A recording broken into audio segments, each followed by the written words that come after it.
but Jimmy Hart. What are your memories of Jimmy? He had a little bit of everything going on. He had we started, a heel, the heel manager, and going around with the heels. Then Vince got into the music, all the music productions and the music, the what Slammies and Hmm. different things, and the albums and stuff like that. And he was, essential in a lot of those things. He wrote a lot of the music and accompanied a lot of the songs. He was a bundle of energy. That's and then later after I was gone, when I was there, he was still pretty much a heel. But later he was Hulk. He was like a personal emissary for Hulk. He would he'd handle this deal or that, or talk to this promoter for him, or he's a smart guy. He's not and he knows he could get along with he got along with everybody. He was, you back him up, but he would, you press on him, he could back off, but then he would come back and he would have all the meat, all the facts, and all the gist of the matter. So it would be hard to run him off anything. Do you remember the Gentrys from the '60s? Because they didn't have any hits here, I don't think. But Yeah, he was a member yeah, of them. the Yeah, Bay City Rollers covered "Is It Keep On Dancing" in the '70s and had a hit but with it dancing, here. yeah, that's right. Yeah, yeah. Was that like a massive hit at the time, or? Well, not bad. It was on the. I remember it was on the radio when I was a kid.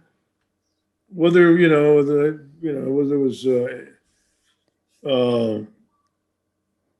Emmy, it's not Emmy. What is it? Grammy? Anyway, huh? Grammy. Grammy, yeah. Whether Grammy Award winner, I don't think, but there was and they toured. And I would imagine he was probably took a managerial position or learned a lot doing the music, and going around the country, booking his band and stuff like that, and how to get along. He was smooth. He could get along with people, just talk intelligently, conversation simply. It would never come at you too big, and or never come at you too small either. Hmm. Just factual. He's a cool, sharp dude. Yeah. You mentioned before that it was sort of like an emissary for Hulk Hogan after you left. Were they ever close, like while you were there? I mean, obviously one's the good guy and one's the bad guy, so maybe they didn't get to hang out too much. And also, did he act like more than just an on-screen manager for Honky Tonk Man or anyone else he was managing at the time? I don't think so. He was pretty much into what your day's going to be like, or maybe what's going on with the program. But Honky Tonk, I'm sure probably had a handle on everything he was doing. So Jimmy would just add in wherever he could. I'm sure.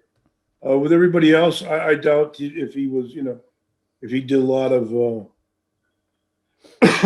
micromanaging into people's lives and stuff.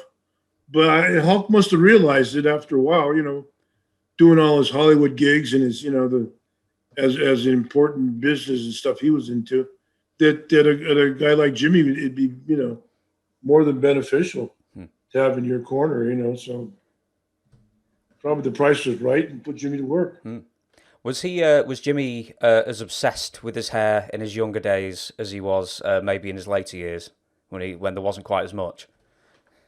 I don't know. I don't know if he was obsessed with his hair.